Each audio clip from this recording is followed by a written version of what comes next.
And this is really ultimately, at its heart, the story of an orphan who finds a family.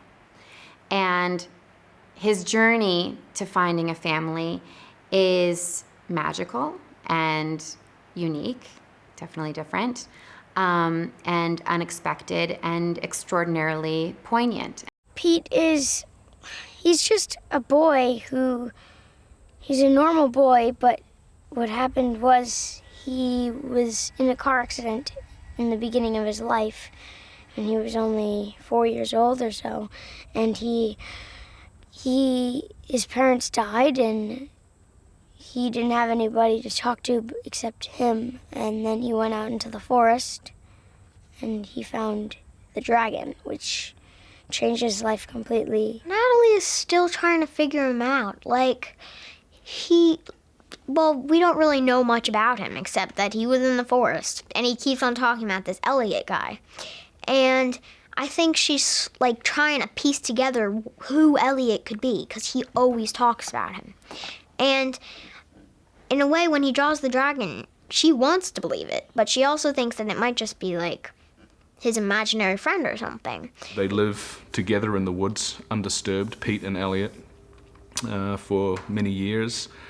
And then all of a sudden, a logging company, of which my brother and I co-own, sort of invades their territory. And they get discovered.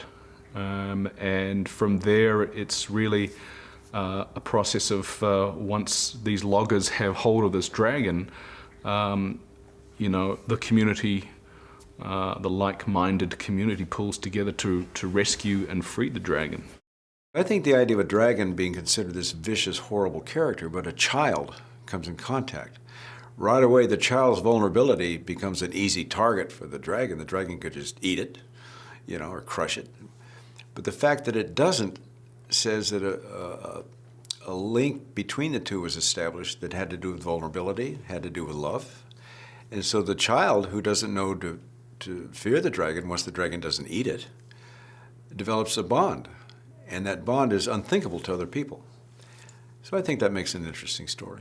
I grew up loving classic Disney movies, and I sat down to start writing this one. There was no sense of wanting to try to rock the boat. I wanted to make a movie that honored the tradition of those and that functioned alongside all the ones that I grew up loving. I mean, Pinocchio was the very first movie I ever went to see. I loved all the live action movies in the 80s that were so weird and strange, but nonetheless still fit into that box. And the original Pete's Dragon was part of that, and I really wanted to participate in that tradition, and there was no need to sort of reinvent the wheel of when that wheel is functioning perfectly well already.